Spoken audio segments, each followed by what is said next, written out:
B.R. Krishna here to address the gathering and also for the presentation of awards. My dear friend Mr. Thomas, Professor Thomas rather, the distinguished gathering on the dais and the large crowd of bankers in this hall. I am a stranger to banking. In fact, one of my early judgments was critical of a big banker. They were wondering why this man was so critical, because I judge. At the moment, I will speak very briefly for the simple reason that I am very old, 97, please remember.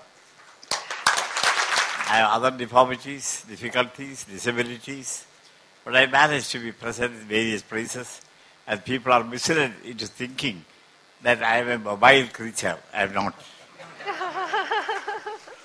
But one thing I must say, emphasize first, as the most important idea that I have, and that is that every banker in this country is the noblest patriot of India.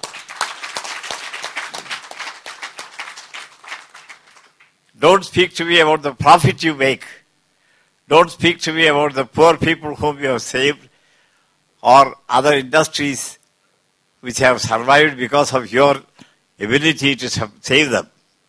But please tell me what you have done to the common people of this country and what they expect from you in this country called India, that is Bharat. Patriots, I am addressing you not as bankers, but as patriots. And as patriots, you have the backbone of the finance of India. If you ask me who can salvage this country, I say the bankers of India. That is a great responsibility. It's not a compliment. It's a great responsibility. 2 crores of Indians are going every night on a hungry stomach. 2 crores on a hungry stomach. Everyone so hungry asks us, you people, what are you doing? You are eating well. Taj will serve you excellent food, but they charge you also excellent money. But what you fail to see is, we are starving. And what is your banking doing? What is the prosperity of this nation? What is the development of India? It is there that I say that the great contribution that the bankers of India have made is that it is remaining Swaraj. And this Swaraj is part of the twisted destiny we made on the 15th of August 1947 when Jawaharlal Nehru said, yes, today we are free. We are free. But our duty is to see that everyone is free. If one man is unfree, is not free, is hungry, he has tears, then we are not free. That is why Mahatma Gandhi said, wipe every tear from every eye. That is your duty. My duty, so long as there is an unjust man, I am on the bench as a judge, then I feel guilty. There should not be a single individual in this country. It may be a difficult game, but I would appeal to you, please remember that our sublime duty on becoming free as a people, as a nation, is to see that everyone ceases to be hungry and he is grateful to this nation because it has made hunger an impossibility. Can we do that? Because Winston Churchill, with the India, freedom of independence of India bill was moved in the House of Commons, Winston Churchill said, I oppose transfer of power to those, he said, rogues, rascals and robbers. All our patriots were described by Winston Churchill as rogues, rascals and robbers. What are we to do today? Have we eliminated the rogues, rascals and robbers today? I doubt. Because everywhere there is terrorism, everywhere there is violence, everywhere there is molestation of women, everywhere there is injustice writ large. This shall not be. How shall we see that corruption is eliminated? I have got to speak some harsh things. It's very unfortunate, but I will be very brief because once my son said, every speech you make, you create more enemies. But that can abbreviate my speech, but not the misfortunes of the people. I remember once when I was in Delhi, I called on the President of India, Narayan. And as I was talking to him, a call came from the collector of this place, collector of Cochin. Sir, do you consent? I have been asked to reply immediately to the governor of Delhi, your consent or not. What is the consent for? They want to confer on you Padma Vibhushan. Will you agree? I first said no. Narayan asked me, the President of India, Narayan asked me, why are you saying no? What is it that you are saying no to? I said, you, the President of India, you are wanting to confer on me Padma Vibhushan. I said no because that takes away my power to criticize you. Narayan said, no, Krishnaiyer, you continue to criticize me as severely as you do before. This conferment of the degree is only, this conferment of the title or dignity or honor is merely to recognize what you have done in the past. So your future is free. You may criticize me. Please accept it. So I told the collector, all right, accept it, but there is a mandate.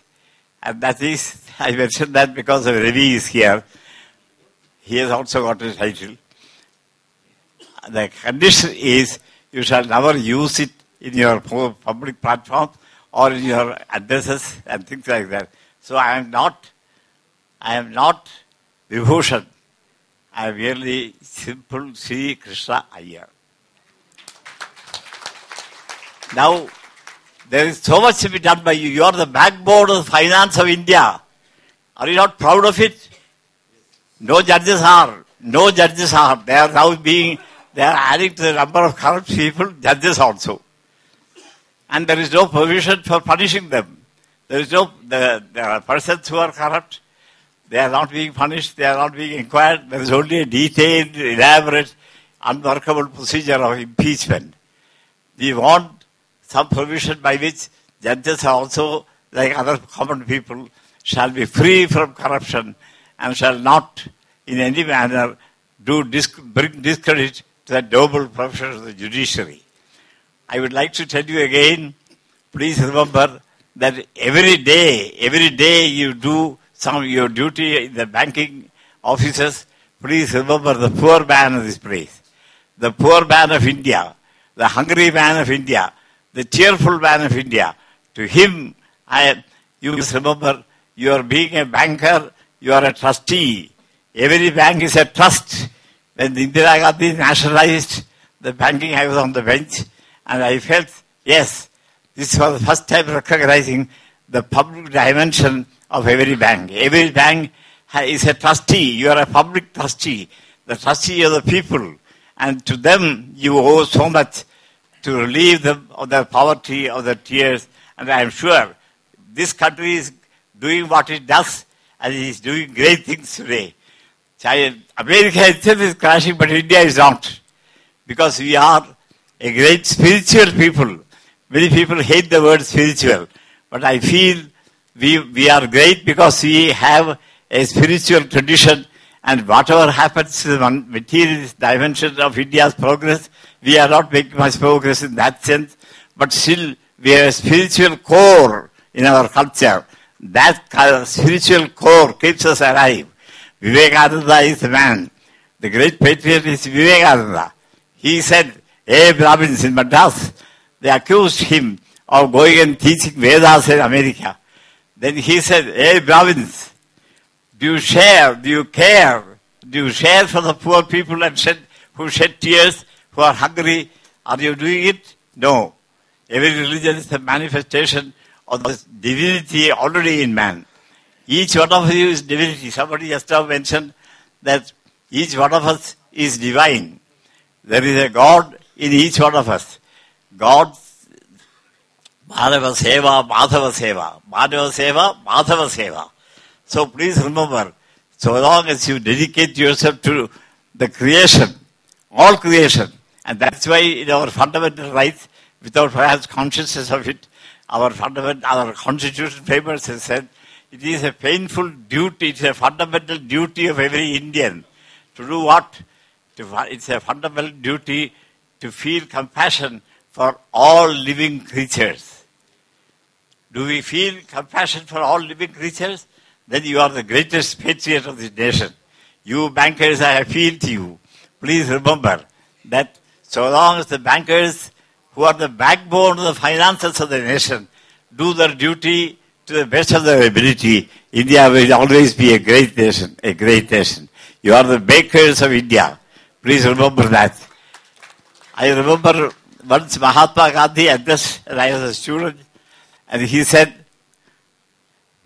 I come from some place where everybody is a businessman. I am also a businessman, but my business is to get freedom for India. That is my business. But every business requires money. And so he said, I want to run my business and you must give me money. What is my business? To get the liberation, the independence, the freedom of the Indian people. And for that give me money. And he was moving the women in the crowd so powerfully in a few minutes of speech because of his sincerity. All the women removed their necklaces, their bangles, everything, and gave away to Gandhi. I was shocked. So there is so much of goodness in us that when there is an appeal which is sincere, we pay, we are giving. We always will give. Give, not ask for one. As Kennedy himself has put it, he told us, ask not what you can give, what the country can give you, but ask what you can give to your country. You bankers, please remember, what can you give to the country? You can do so much. You are trustees. The beneficiaries are the poor people of this country. And every poor man looks to the bank, not in the terms of checks and bank balances, but please give me something with which I can live independently. Because the right to life, guaranteed in the Constitution, also carries with it the right to live in dignity. Where is dignity if you are hungry, if you are begging? Every time I go to the temple, I find people begging. Is that dignity? Or is it damnation of your own dignity? Therefore, it is necessary. I am sure this country can become great only when the bankers become true patriots. And I am sure that this meeting itself demonstrates how patriotic you are. Ravi, I do not know him, but I presume that he is one of our great patriots of the country. And it is that kind of patriotism that is required, not verbal patriotism, not rhetoric, not elocution. What we do require is help your neighbor, care for him, share with him his suffering. And then only we can go forward. Today, please don't return home after a meal or a dinner at Taj. On the other hand, feel always the dire misery of the common people. They hung below the poverty line. Think of them. Think of your women. They are not equal to men. Whatever our pretensions, they are not. Sita was not free. So we'll always feel that we have a duty unfulfilled. And that duty is man and woman in the country of India shall have the right to right to life with dignity. Uphold the Constitution. And that speaks of, the Constitution tells you that we, the people of India, shall make India a socialist, secular, democratic republic. Please remember, all of us are part of a republic which is socialist. What do you mean by socialism? Equality. Ask Jawaharlal Nehru, what is socialism? He will tell you what it is. Read his books. In fact, when his grandson came somewhere, I wrote to him, hey, before you enter politics, please read your own grandfather's book on autobiography. But the young man was candid. He replied to me straight away. He said, I have already read Jawaharlal Nehru's autobiography,